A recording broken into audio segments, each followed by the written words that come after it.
শহরকে শূন্য আবর্জনায় পরিণত করার লক্ষ্যে আরও দুটি পেলোডার নিযুক্ত করল পুরসভা। মঙ্গলবার এই দুটি পেলোডার গাড়ির সবুজ সংকেত দিয়ে শুভ সূচনা করলেন শিলিগুড়ির মেয়র গৌতম দেব। উপস্থিত ছিলেন জঞ্জাল বিভাগের মেয়র পারিষদ মানিক দে, কমিশনার সোনাম ওয়াংদি ভুটিয়া প্রমুখ।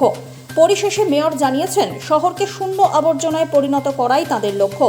107টি গাড়ি দিয়ে পথ চলা শুরু হয়েছিল। বর্তমানে গাড়ির সংখ্যা 189টি, যা সর্বক্ষণ শহরের আবর্জনা পরিষ্কারের সেবায় নিযুক্ত। তিনি আশাবাদী খুব শীঘ্রই তাদের লক্ষ্যে তারা পৌঁছতে পারবেন। কি বললেন গৌতম দেব, শোনা যাক।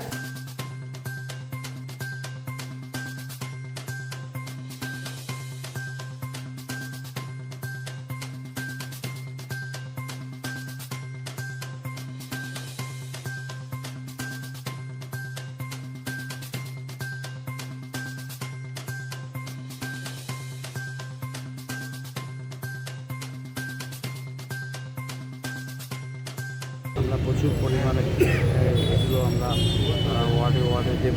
আমরা চাই যে ধীরে ধীরে আমাদের শহর এই জিরো ওয়েস্ট সিটিতে পরিণত হয়। তার জন্য আমরা পুরোপুরি কাজ করছি।